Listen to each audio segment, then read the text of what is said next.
2 tahun sekali kau kena tukar timing belt ni. Kau jangan lajak-lajak kan benda ni. Model Anjay Pro ni dia manja sikit lah. FLX, BLM, Persona, Gen 2, wajah Pro. Kalau benda ni putus, ni nama dia timing belt. Bal semua bengkok, rumah valve pecah, piston kau sompik, macam-macam ada jadi.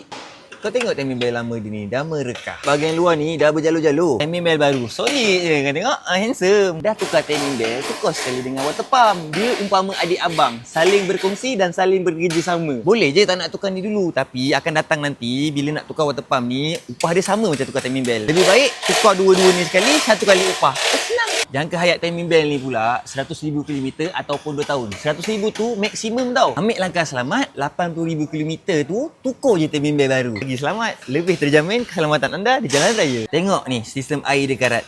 Agak-agak dalam-dalam enjin dia ni berkarat tak? Mesti berkarat juga. So benda ni kau dah buat sekali dengan sistem air. Jangan pakai air masak, jangan pakai air pipe. Nanti dia karat. Jadi macam ni.